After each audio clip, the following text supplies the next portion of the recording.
Salve, salve galera do xadrez, vamos continuar aqui a playlist dos 1700 até os 1900 de partidas rápidas no chess.com, já novamente agradecendo os novos inscritos, agradecendo a vocês aí que acompanham, espero que vocês continuem aí nessa jornada comigo, e vamos aqui para uma partida interessante contra um jogador americano, e simplesmente eu faço E4, jogador faz I5, eu faço cavalo F3, jogador faz D6, eu faço peão D4 na posição, abertura escocesa na verdade contra a Philidor, né, que é uma defesa que eu não gosto de enfrentar. Eu acho assim, das defesas eu acho que ela é uma das que eu menos gosto. Acho que o que eu menos gosto de enfrentar é a francesa, mas a Philidor tá entre as zoadinhas de enfrentar, certo?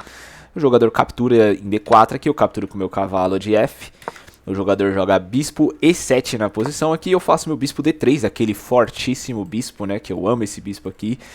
Muitas pessoas criticam o bispo D3, né, eu particularmente gosto, como eu sempre falo. Aqui o jogador faz cavalo F6, eu faço pequeno roque e o jogador faz pequeno roque nessa posição. E aqui, né, um detalhe muito interessante é que eu sempre falo e sempre vou bater nessa tecla, não enrolem muito para fazer o roque. O básico da abertura é libera as peças do lado do roque que você for fazer primeiro e depois você faz o roque, entendeu? Isso é básico do xadrez. Vocês podem reparar, os jogadores de 1800, 1900, 1700, eles tentam fazer isso o mais rápido possível, para não enrolar, porque o jogo começa agora, quando o roque é feito, agora o jogo começa de verdade, entendeu? Agora eu faço cavalo C3, o jogador faz peão C6 aqui com a ideia, né, da Philidor de abrir o centro, dominar, fazer um B5 talvez, e é meio chatinho jogar contra isso aqui, né. E agora eu faço H3, né, para não deixar esses pulos do bispo, o cavalo aqui, que pode ser problemático nessa posição, né. Então sempre tomem cuidado, esse H3 aqui ele é profilático, mas ele é muito útil, né. E agora o jogador faz um A5, e agora eu faço o meu rei H1, olha só, o rei profilático H1, sempre, sempre, sempre façam esse rei H1, porque você vai me agradecer do fundo do coração quando você perceber que esse rei H1 realmente é um lance extraordinário. Na minha opinião, exclama 2 com esse rei H1 aqui, o computador deveria dar isso, um exclama 2 aqui, porque realmente é muito forte, eu gosto bastante desse lance. E se você não fizer esse rei em H1 aqui, eu te garanto que você vai acabar se arrependendo no futuro da partida. E você vai lembrar disso que eu estou te falando aqui, que esse rei H1 é exclama 2, certo? O jogador agora faz cavalo A6, eu simplesmente faço o lance A3 aqui, com a ideia de não deixar ele pular esse cavalo aqui, para não tentar trocar o meu bispo, né, eu quero manter esse bispo branco aqui, e o jogador agora pula para cavalo C7, interessante esse lance dele, né, com a ideia de pulos de cavalo tanto para a posição de E6, posição de D5, posição de B5, é interessante, não é algo ruim não. Certo? Aqui eu faço o F4, né, estrutura básica das brancas, utilizando o mesmo, olha só, um bom detalhe para falar aqui para vocês é o seguinte, reparem, não importa se eu enfrento a defesa francesa, a defesa Philidor, a defesa, sei lá, Índia do Rei, não importa. Qualquer uma dessas defesas aí, Fiancheto do Rei, não importa, ou Escandinávia, qualquer coisa. O padrão de jogo que eu faço é parecido. Vocês repararam? Padrão, rei H1, F4, cavalo, D4, D4, D4, bispo D3... dama F3, é sempre o mesmo padrão? Então, esse é o domínio básico das aberturas para um jogador amador, um jogador que não quer ser pro player, que não quer ser profissional. Você não precisa estudar 1 bilhão de partidas em livros de xadrez, pegar e comprar livros para você entender de aberturas. Você pode entender uma posição clara que você sempre joga várias vezes. Você vai, com o tempo de jogo, com muitas partidas, você vai perceber que o rei H1 é muito bom, vou sempre fazer. O H3 aqui é interessante de lugar de deixar esses pulos acontecer, vou sempre fazer. O F4 é bom, vou sempre fazer. Vou sempre fazer o F4 quando o rei estiver em H1. Exatamente, vou colocar bispo D3, por quê? Porque eu acho melhor. E com o tempo você vai adequando o seu jogo e criando uma estrutura de jogo sua, aonde não tem falhas, entendeu? Onde não vai ter falhas na sua abertura. Isso é um estudo gostoso da abertura de xadrez. Ao invés de você ficar pegando livros lá e paginando o livro, decorando linhas de abertura, se o cara fizer cavalo D7, eu tenho que fazer peão tal. Não, isso é chato pra caralho. Isso é muito chato, entende? joga adequadamente o seu estilo de jogo e entenda isso, tá ligado? Xadrez, aquilo que eu falo, xadrez tem que ser uma delícia, xadrez não tem que ser chato, não tem que ficar estudando, ó, dá até um ânsia de vômito quando você pensa, tem que ficar pegando livros, dá um bagulho no peito, dá um bagulho ruim. Então, é isso. Minha recomendação é não percam tempo se você não for jogador profissional pra ficar aprofundando linhas, entendeu? Se você for um jogador cotidiano, casual, que gosta de brincar de xadrez, não pegue livros para aprofundar linhas de aberturas, de táticas e... Não, cara, não. O xadrez tem que ser divertido, irmão. A não ser que você goste de fazer isso, aí é outra história, né?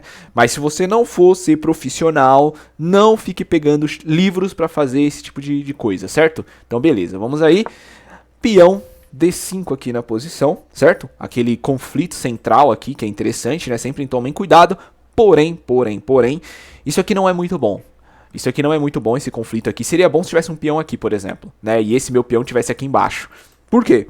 Porque aqui ele me dá a possibilidade de avanço de peão. E isso é problemático. Se eu não tivesse esse peão aqui, esse avanço não seria muito forte. Entende? Porque é um peão isolado e ele vai cair em algum momento. Porque ele não tem a proteção de outro peão. Porém, esse peão, além dele avançar, atacar o cavalo, ele ainda tem apoio do outro peão. Então isso é muito forte. Isso é muito forte. E os peões estão chegando aqui, ganhando tempos na peça dele, né? Na ala do rei dele, com meias peças muito livres para ataque, né? Por exemplo, E5 foi feito o lance, ele tem que tirar o cavalo dali. Entende? Ele não pode jogar cavalo H5, óbvio, porque senão a dama captura. Não pode descer com o cavalo pra cá, que senão o troca e ganha um peão inteiro aqui na posição. Não pode descer aqui, porque o peão H3 não deixa. Então ele tem que recuar o cavalo. E ele recua pra casa de DE8, né? Essa ideia aqui não foi muito boa, que agora eu faço um F5, inclusive aqui também dava pra fazer, por exemplo, uma dama aqui nessa posição, né? Dama H5 já ameaçando mate. Tem alguns lances possíveis aqui, né? Dama F3 também era possível, né? Torre também era possível. Eu não gosto muito da torre, mas a torre também ela é possível fazer um torre F3. Mas eu resolvi subir os peões porque eu acho muito poderoso. E olhem isso daqui. Isso incomoda! Olha só isso aqui, cara. É muito chato. Deixa eu virar o tabuleiro pra vocês verem. Olha como isso é incomodante, essa chegada de peões, essa facilidade de entrada das peças aqui, sabe? É horrível de enfrentar isso aqui, cavalo chegando, torre chegando, outro cavalo podendo pular também junto, pra cá, pra cá, pra cá.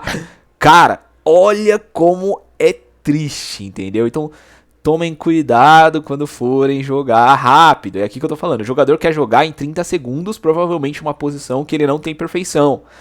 Eu tô jogando rápido porque eu já conheço essa posição de cor, assim. Qualquer lance que o jogador fizer, eu já sei de cor o que eu posso fazer, tá ligado? Então, aqui pra mim é safe, tá tranquilo aqui, entende? Porque aquilo que eu falei, joguei tantas vezes esse tipo de abertura, esse estrutural aqui de brancas, que eu já sei de cor qualquer lance de qualquer abertura. Francesa, Philidor, Escandinávia... Caro-Kann, não importa, eu sei enfrentar isso com perfeição praticamente, então eu jogo no toque mesmo, entende? Mas se você não manjar, jogar rápido no toque ou algo assim, porque você não tá vendo a estrutura certa, não faça isso, cara, não seja burro, não vai cair em, o cara tá jogando rápido, eu vou jogar também, não, cara, não, você só vai se estressar, entendeu? Então aqui, né, o jogador faz um outro erro triste, né, ele joga peão F6 com a ideia, uma coisa, ó, sempre deixar bem claro pra vocês. O jogador nunca é obrigado a fazer as coisas que você acha que ele vai fazer. O que eu tô querendo dizer com isso? O jogador, ele jogou esse peão F6 e a única coisa que tinha na cabeça dele é: eu vou tomar o peão dele. Ele nem pensou na possibilidade que, primeiro, eu não preciso tomar esse peão. Eu tenho muitos outros tipos de lance que eu posso fazer. Por exemplo, eu posso jogar bispo nessa posição. Eu não preciso tomar o peão dele, entendeu? Eu posso avançar o peão. Eu posso tirar o cavalo. Ou eu posso tomar. Ou então eu posso jogar minha torre. Ou então eu posso jogar meu rei. Minha dama, quer dizer. Tem muito lance para as brancas. É muito lance. Então o cara ele tem que cogitar o melhor lance sempre. E esse F6 é um lance ruim. Porque na cabeça dele ele pensou que o F6 eu ia simplesmente fazer isso aqui. Tá tudo certo, o cavalo dele ia voltar e tá tudo corretinho pras pretas. Óbvio que não ia fazer isso, né? É óbvio que eu não ia fazer isso. O cavalo dele voltar pra casa original, ficar gostosinha aqui, o cavalo delicinha, as peças dele sem nenhum encurralamento, meu centro voltou a ser uma porcaria, não. Então não faça lances esperando que o jogador vai fazer um certo lance, a não ser que esse lance seja obrigação minha fazer. Entendeu? Por exemplo, ameaça de mate, duplos, cheque no rei, que eu sou obrigado a jogar. Aqui não, aqui eu posso escolher o lance, entendeu? Então se vocês for fazer isso, pensem em todas as possibilidades que o jogador pode ocorrer a fazer. Calculem rápido, entendeu? E aqui é óbvio que eu vou avançar o peão.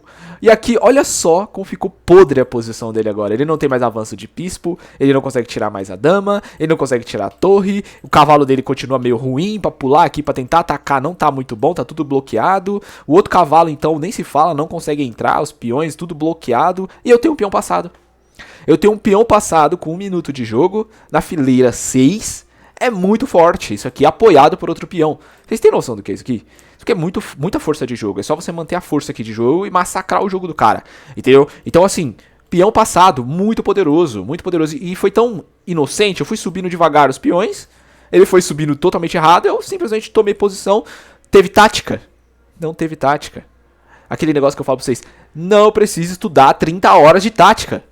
Não é assim, você não vai melhorar seu xadrez estudando 30 horas de tática. É lógico, de novo, que se você é um jogador que está abaixo dos 1.600 de rei, vou colocar 1.700, de 1.700, você tem que estudar mais tática do que estratégia. Isso é para deixar bem claro para vocês, tá ligado?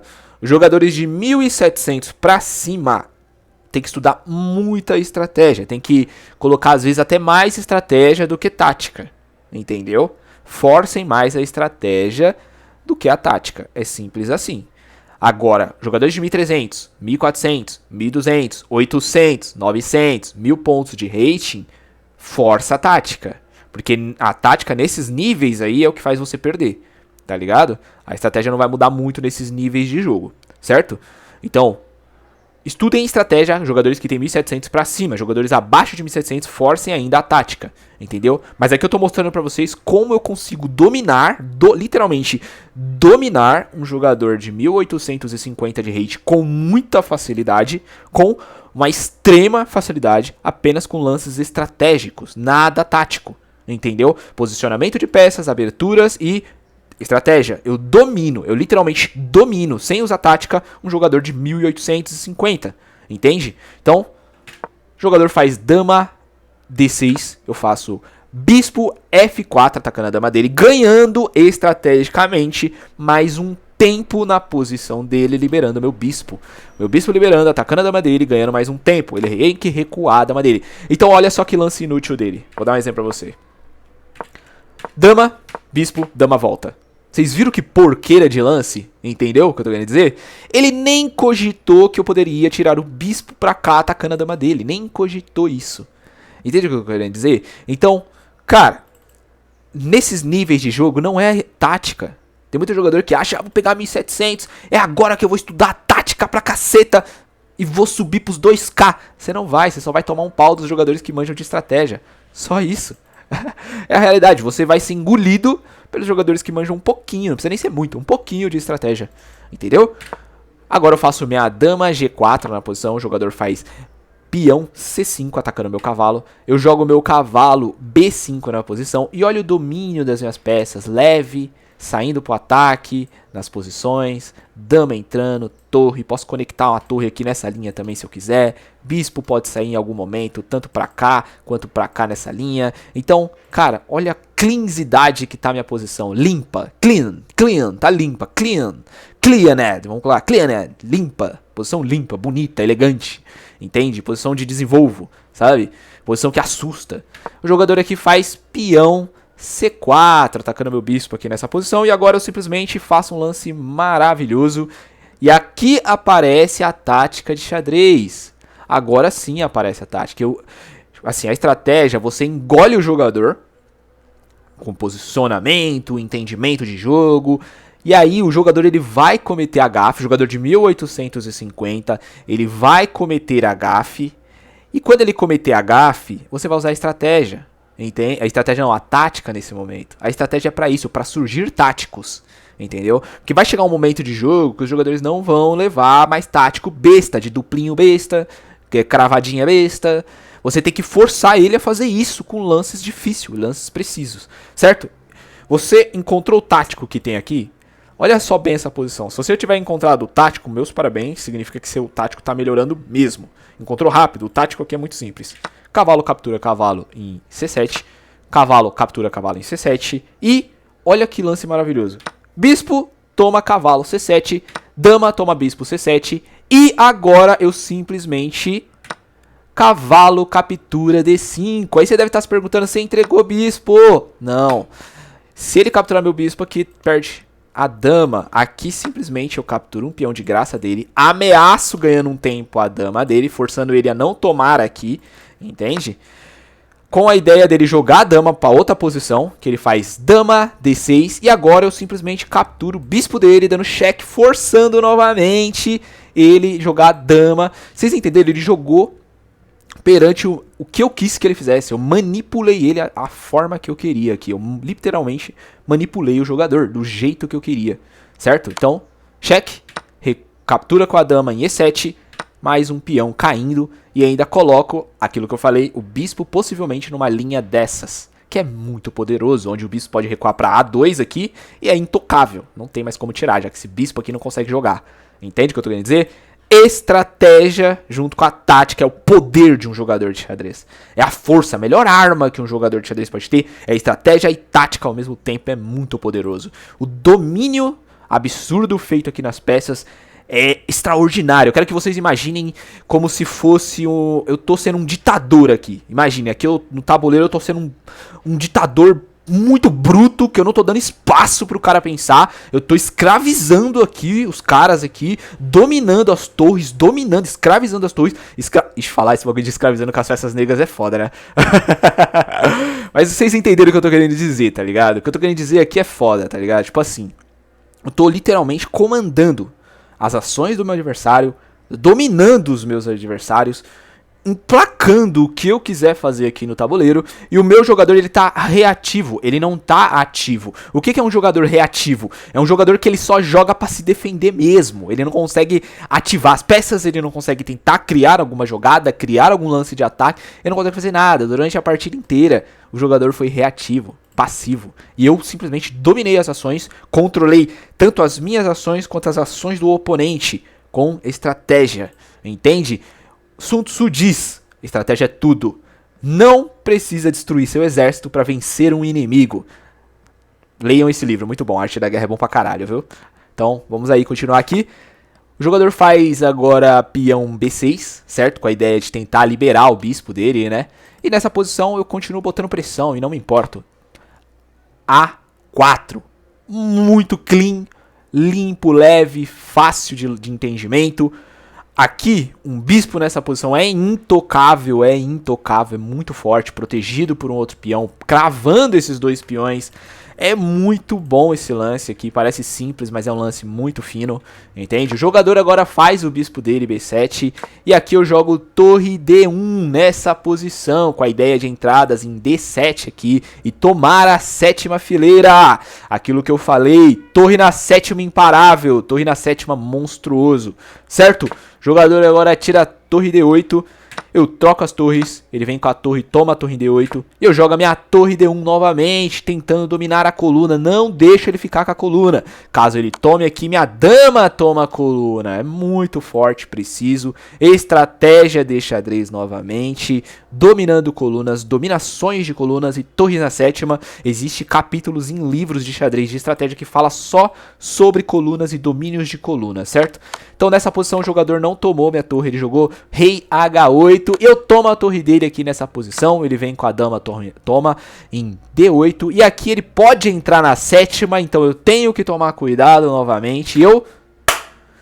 Dama E2, protegendo a entrada da dama aqui. E olha que bonito, velho. Olha que lances maravilhosos. O jogador não consegue jogar, ele não tem o que fazer na posição. E esse peão, ele sabe que é o trunfo da posição, entendeu? Então ele sabe que não tem muito o que ele fazer agora, certo? O jogador joga dama E7, eu jogo dama D3. O jogador joga rei G8, eu jogo minha dama em D7 com a ideia de trocar, porque se ele tomar aqui, acabou, eu faço aqui, não tem como ele defender com o rei nessa posição, cai aqui. Obviamente ele não troca nessa posição, né? Aqui ele joga rei em F8 e eu simplesmente troco as damas. Aí você deve estar se perguntando, você trocou as damas? Cara, mas tem quase a mesma quantidade de peões, por que você fez isso? Apenas por causa do peão passado. Aquilo que eu falo pra vocês, o win conditions de xadrez. O xadrez não tem só uma condição de xadrez, o xadrez tem várias condições de xadrez. Com a dama dele no tabuleiro, ele teria boas oportunidades de fazer um contra-ataque. Uma dama aqui, entrando cheque, jogando aqui, tentando um perpétuo. Aí ele tem lances de contra-ataque aqui. Mas quando eu tiro a dama dele de jogo, o jogo facilita. Mas facilita demais. Chega a ser bizarro, tanto que o jogo fica facilitado para as peças brancas. É muito mais fácil de jogar, entendeu? Então eu tiro totalmente as possibilidades do jogador de querer um contra-jogo aqui, tomando a dama dele. Ele captura agora com o rei em E7, rei G1, a marcha do rei para o centro do tabuleiro, certo? O jogador agora faz um ataque muito bom, tanto no peão de C2 quanto no peão de F5, muito forte esse lance, porém tem defesa, óbvio, né, que é bispo D3, protegendo os dois peões na posição. Ele volta o bispo dele, atacando meu peão de A4, eu subo meu peão B3, e olha como tá clean a posição, tudo defendidinho, elegante, não consegue fazer nada. Ela tem uma defesa aqui em G4 aqui, que não deixa esses avanços aqui. Meu rei vai chegar no centro, dominando a posição com a marcha do rei. Clean, sem entregar peças, clean, com 3 minutos no relógio. 3 minutos e 33 segundos é o suficiente para você ganhar esse final aqui, certo? Win condition, peão passado, bem do início da partida. Bizarro, né? Como isso é louco, né? As coisas que você nem imagina é o que acontece, tá ligado? As coisas que você nem imagina é o que acontece. Isso se chama xadrez, imprevisibilidade junto com a elegância da, vamos dizer assim, das suas próprias escolhas, sei lá. Escolha você o que você acha, certo? Aqui ele faz um H5, eu faço o meu peão G3 na posição. O jogador simplesmente solta um G5 aqui, totalmente maluco. Obviamente que isso é um erro gravíssimo, ultra grave, né? Ele já estava perdido teoricamente, mas eu poderia errar, eu sou ser humano, eu posso errar. Mas aqui ele cometeu um erro falho absurdo que não tem mais volta, né? Esse G5 aqui, com a ideia de tentar marchar os peões aqui, não ia mudar muita coisa. E aqui eu faço, bom, aqui eu simplesmente faço o en passant, pego o peão dele ali, ele captura o meu peão de E5, E6 aqui. E aqui tem um lance tático muito lindo, né? Que é bispo C4 dando cheque, forçando ele a sair dessa coluna aqui, dessa diagonalzinha. E qual que é o problema disso? O problema disso é que ele vai ter que jogar o rei dele. Vou dar um exemplo pra vocês. O lance dele foi rei E5, né? Aí você deve estar se perguntando, caraca, rei E5, como assim? Por que ele não jogou pra trás pra defender a coroação aqui? Porque não teria como. Por exemplo, se ele joga rei aqui, eu subiria peão. Ele não consegue passar aqui e também não consegue passar aqui. Olha que elegante essa jogada. Entende? O meu bispo, ele pega o rasante dessa diagonal, ele não consegue entrar nessa casa, e ele também não consegue descer porque o peão bloqueia essa casa. Então o peão tá com o passe livre pra coroar. Então mesmo que ele voltasse, o rei perderia, não interessa. E iria fazer a dama ali, não tem como. Entendeu? Então ele vai com o rei pra cima, ele tenta os lances, e aqui eu vou jogar mais rápido porque acabou o jogo já, né? Não tem mais o que fazer, dama, jogou, cheque. E aqui ele simplesmente levou checkmate na posição.